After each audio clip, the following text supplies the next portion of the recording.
chiites, qui sont-ils vraiment? Laissons les idées reçues de côté et revenons à la réalité de ce qu'est réellement le chiisme. Pour comprendre ce sujet, il faut revenir 1400 ans en arrière. Vous n'êtes pas sans savoir que le noble messager d'Allah, paix sur lui, a dit « Ma communauté se divisera en 73 branches, 72 seront dans le feu, sauf une ». Cette prédiction n'a pas manqué de se réaliser quelques années après sa mort, et plus précisément avec l'assassinat du calife Uthman ibn Affan.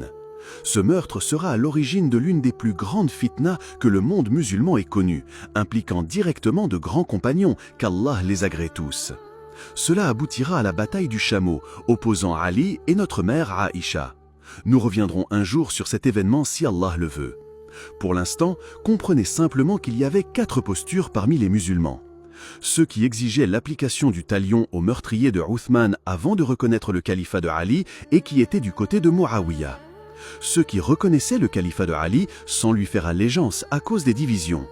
Ceux qui ont refusé de prendre parti pendant les conflits qui ont éclaté entre les musulmans et qui ont considéré que, malgré le fait que Ali agissait selon son ijtihad et fort d'interprétation, il avait commis une erreur claire. Enfin, le groupe qui s'est joint à Ali pour marcher contre Muawiyah.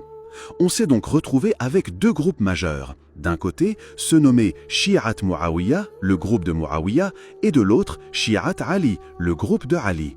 Le mot Shia doit commencer à vous interpeller, car ces 2 groupes qui s'opposaient étaient de véritables sunnites authentiques. Le prophète avait dit à ce sujet « La fin du monde ne viendra pas tant que 2 groupes ne se combattent.